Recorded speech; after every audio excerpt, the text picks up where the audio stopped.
Des services secrets étrangers occidentaux qui effectuent des attentats contre le président d'un pays plein d'avenir, qui fournissent des mensonges aux journalistes et des informations négatives à leur propre Premier ministre, un Premier ministre qui ment effrontément pour provoquer une guerre, etc.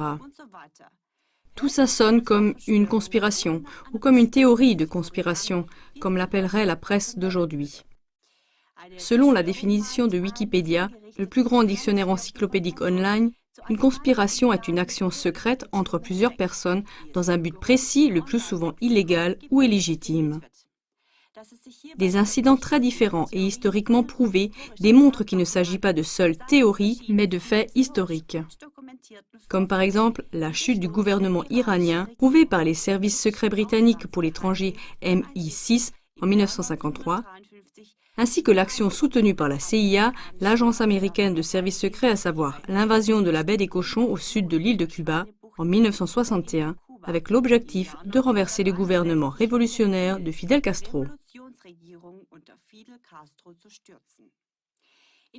Dans l'émission d'aujourd'hui, l'attention doit être mise sur un incident historique, une conspiration prouvée qui a eu lieu en 1956, la prétendue crise de Suez.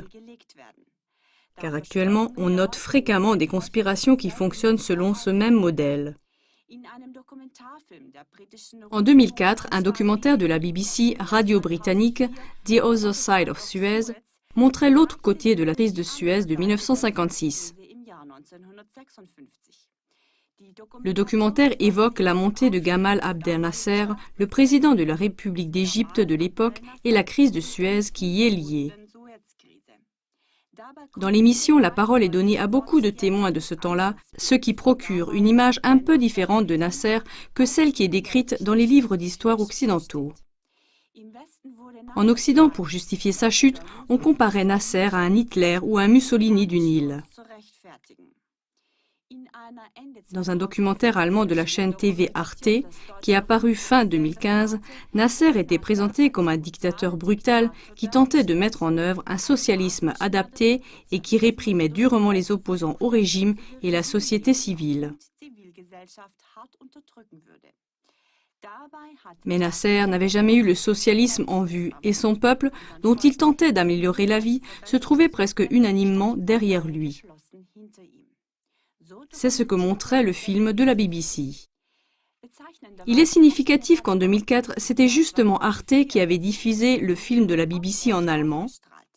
Arte y présentait donc un autre point de vue qu'en 2015.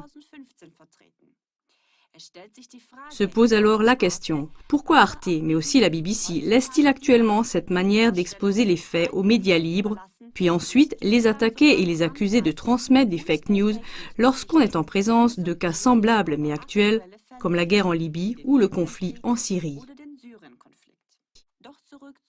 Mais revenons un peu à la crise de Suez.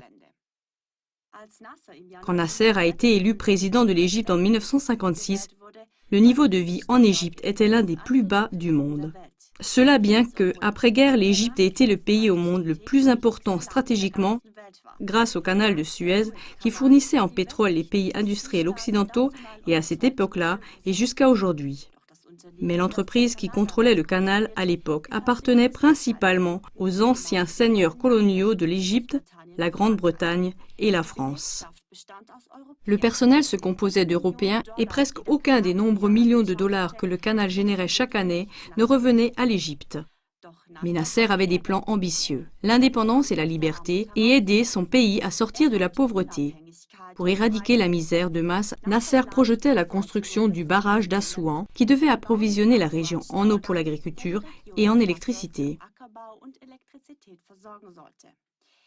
La Banque mondiale, une banque internationale de développement créée par le gouvernement des États-Unis, avait même initialement accordé un crédit. Quand Nasser a vu Israël s'armer devant ses portes, il a décidé également de s'armer. Il s'est en fin de compte adressé à l'Union soviétique parce que les pays occidentaux et avant tout les États-Unis n'ont pas voulu lui livrer d'armes. Après l'alliance avec l'Union soviétique, le temps des faveurs envers Nasser était définitivement fini. Le Premier ministre britannique a décidé, d'un commun accord avec les États-Unis, de punir Nasser pour son accord avec les soviets. Leur réponse a été une opération secrète contre Nasser avec le nom de code Oméga. Selon le documentaire de la BBC, les principes de conspiration suivants étaient mis en œuvre et que l'on retrouve encore jusqu'à aujourd'hui dans les incidents les plus divers. Premièrement, avec la propagande. Les journalistes occidentaux étaient approvisionnés en informations négatives selon lesquelles Nasser était un dictateur brutal, etc. Deuxièmement, avec des sanctions. Le financement du barrage ainsi que d'autres aides au développement étaient gelés. Cela a directement poussé Nasser, le président de la République, à nationaliser du jour au lendemain, le 26 juillet 1956, la Compagnie du Canal de Suez. Ainsi, les taxes de passage par le canal de Suez pourraient dès lors couvrir les frais de la construction du barrage.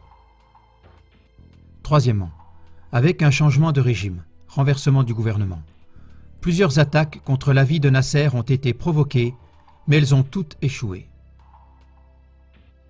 Quatrièmement, avec un mensonge du président. Le premier ministre britannique de cette époque, Anthony Eden, a affirmé « Je lutte pour la paix » et a justifié l'entrée en guerre de la Grande-Bretagne grâce à des faits mensongers en disant que Nasser est une marionnette des soviets et une menace directe contre les intérêts britanniques. Cinquièmement, avec une stratégie de guerre perfide. Enfin, une conspiration prouvée entre la Grande-Bretagne, la France et Israël a conduit à l'invasion de l'Égypte par les Britanniques. Israël a été poussé à pénétrer dans la péninsule du Sinaï et à avancer en direction du canal de Suez. Après cela, on a exigé, par un ultimatum franco-britannique, que les troupes égyptiennes reculent de 10 000 derrière le canal de Suez et donc qu'elles se retirent de toute la péninsule du Sinaï.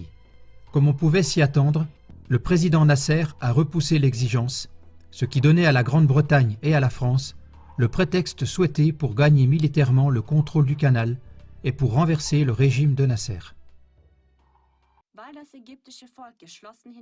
Parce que le peuple égyptien était uni derrière son président et en raison de la forte pression politique du président des États-Unis Eisenhower et du président soviétique Khrouchtchev, les forces armées de Grande-Bretagne, de France et d'Israël ont dû se retirer complètement de l'Égypte le 22 décembre 1956. Khrouchtchev a même menacé d'une guerre atomique. La chute programmée de Nasser et un changement de régime n'avaient pas été atteints cette fois-ci. Mais si la BBC examinait les incidents plus récents de la même manière qu'elle a examiné la chute programmée de Nasser, elle tomberait très vraisemblablement sur les mêmes principes de conspiration cités. On peut mentionner les chefs d'État suivants qui se sont également efforcés de promouvoir l'essor économique et social de leur pays ou qui le font encore. L'ancien président de la République irakien Saddam Hussein, qui a été renversé de force en 2003 et exécuté, l'ancien chef d'État Muammar al-Kadhafi, qui a été renversé en 2011 et brutalement assassiné, le président de la République syrien Bachar al-Assad, que les puissances occidentales essayent de renverser depuis 2011. L'objectif de cette énumération n'est pas de juger, ni d'accepter toutes les actions isolées de ces chefs d'État. Au contraire, il s'agit de montrer comment les gouvernements occidentaux travaillent encore aujourd'hui à l'aide des principes de conspiration exposés pour plonger dans le chaos les pays montants en plein essor, désagréables et très importants d'un point de vue géopolitique. À l'ampleur de cette construction de mensonges, on peut voir que cette habitude de mentir des masses médias s'est construite depuis longtemps. Ce n'est pas non plus du jour au lendemain qu'un alcoolique a besoin d'une bouteille de whisky par jour. Il y est venu progressivement. De même, la presse formatée est venue progressivement à ces dimensions de mensonges et de mise en scène haineuse et belliciste. Seulement, nous ne l'avons pas remarqué, car avant l'époque d'Internet et de la diffusion à grande échelle des contrevoix, le spectateur n'avait pas la possibilité d'examiner et de vérifier, et ainsi les médias pouvaient faire toutes ces choses sans être pris en flagrant délit. Nous terminons cette émission avec le rappel d'un mensonge médiatique dont l'écho retentit depuis l'année 2001 dans le monde entier et cause un effet tout aussi destructeur, si ce n'est plus sur la communauté internationale, le mensonge des musulmans qui se réjouissent le 11 septembre. Comme on le sait, 2 avions se sont écrasés ce jour-là sur le World Trade Center et le monde entier était horrifié que les États-Unis aient dû subir une attaque aussi affreuse de la part des islamistes. Quiconque regardait la télévision à ce moment-là était consterné à propos de 2 choses. D'une part, la souffrance insupportable des victimes américaines et d'autre part, la joie cruelle et impitoyable de beaucoup de musulmans qui se réjouissaient apparemment de cet événement tragique partout dans le monde. Comment peuvent-ils faire cela? Se questionnait un monde choqué. Les musulmans sont des barbares cruels. On voit ici le signe de la victoire qui est montré aujourd'hui dans Jérusalem-Est et des Palestiniens qui se réjouissent de ce que les États-Unis ont subi cette attaque.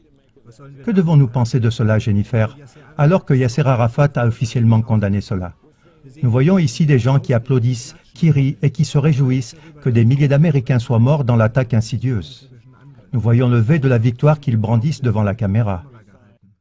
Lorsqu'est venu à la lumière le fait que ces images n'étaient qu'une imposture monumentale, les médias du monde entier ont gardé le silence. Il n'y a eu ni poursuite pénale ni interdiction professionnelle pour les médias menteurs et bellicistes.